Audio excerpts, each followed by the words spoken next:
My name is Zawadi Morris. I'm Reggie Richardson. And we're married, and we're from Brooklyn originally, and we live part-time in South Africa.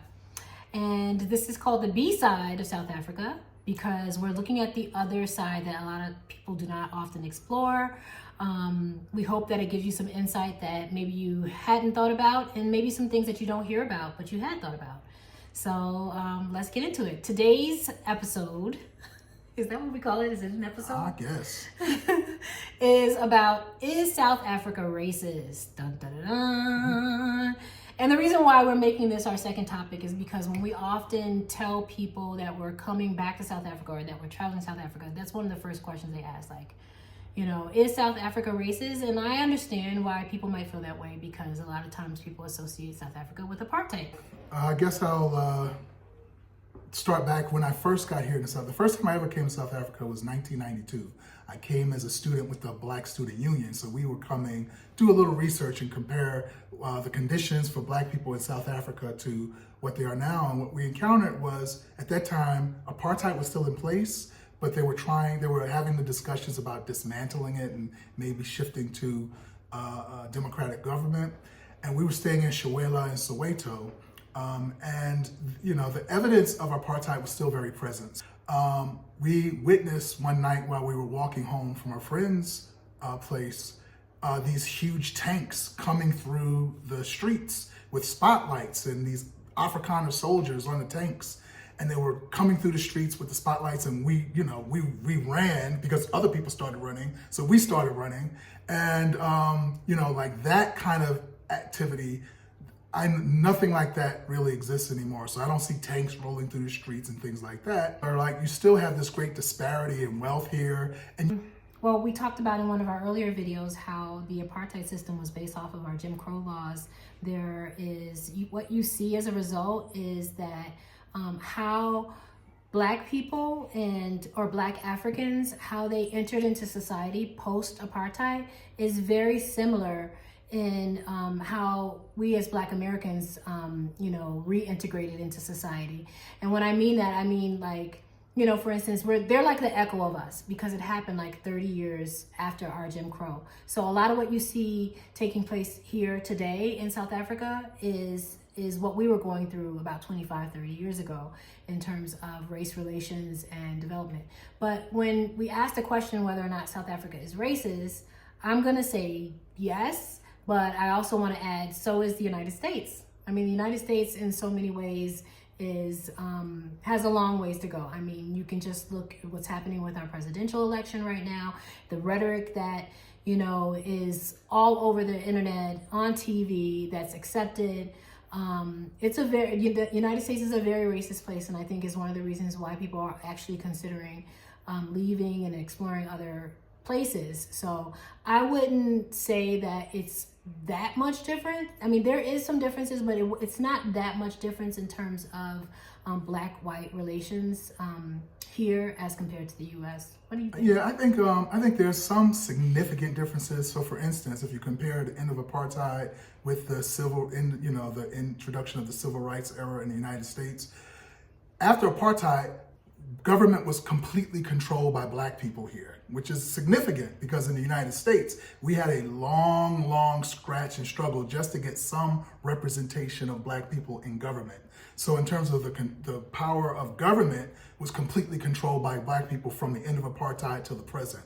And politically is not the same. Of course, the numbers are different, right? Where you have a vast majority of Black people here and Blacks are in the minority in the United States. So you see that play out in the government. But in terms of the economic situation, that's very similar, where white people control most of the economics, wealth, and land here.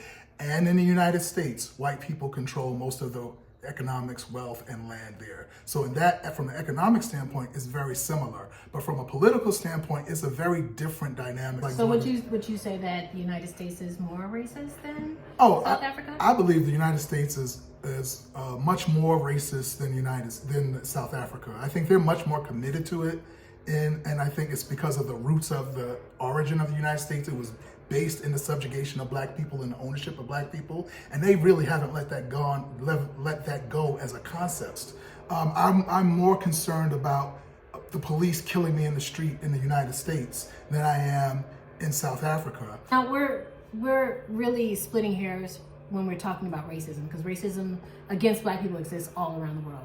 So it's not as big of an issue as it may sound, or as we're making it in this video. We're only addressing it because it keeps coming up. But I would say that South Africa is more committed to it because of the fact that you have a minority white population living in a majority Black country. And so there's a certain amount of rigidity that has to happen around making sure that certain institutions are kept in place, and that they keep their thumb on the scale of certain things, so that you have to be able to keep things in check, basically, in order to live comfortably here. Because Black folks in all the service positions, I see Black people basically the ones that are working everywhere, and I see white people chilling, and that lifestyle they have to maintain requires, you know, a lot of checkpoints.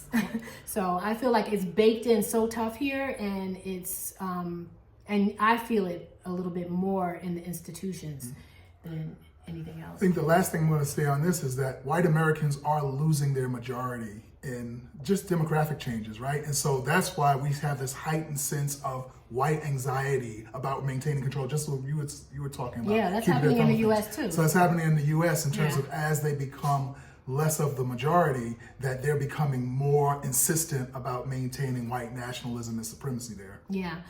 So we haven't witnessed personally any overt racist interactions against us. Yeah, I've had a little bit of a kind of like different interaction with white folks, particularly from the business front, right? In the United States, I'm a real estate broker. When I go here to visit luxury real estate, and I come in, but I open my mouth and they hear the American accent because they assume I have access to dollars. And if I have access to dollars, then I can afford these high-end luxury properties. And so there's a different type of reaction that's based on access to the dollar in terms of the treatment that I get, not the fact that I'm Black. Yeah, so, but I don't think that again, has to do with they respect you any more than they respect you in the U.S. Nope. It's more that they are more interested in your money. Like there's a dollar there, and there's a dollar, and you know, it's something to be said, because there's some white folks in the United States, they don't care how much money you have. There's not enough money to have them treat you with respect. You know, you have people who have the money. You know, you have the stories about Oprah going into high-end stores and getting treated poorly, and you know, she's Oprah Winfrey. Yeah, but overall, you know, I think in our attempt to try to address this question about whether South Africa is racist, I would just say that it's really no more racist than the United States. No more, no less. And really, any place you travel, right, there's this pall of anti-Blackness that's everywhere in the world. And so, you know, that anti-Blackness part of racism is something that's pervasive no matter where you go in the world. Yeah, but you just gotta walk with your head up That's and right. pride like we do, and just enjoy your experience. Yeah. Okay, so thank you for joining us this is our second episode of the B-side of South Africa.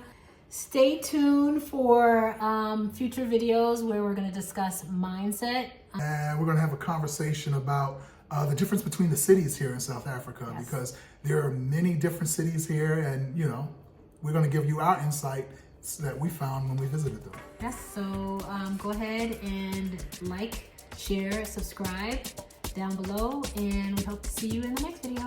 Okay. All right. Bye. Take care. Goodbye.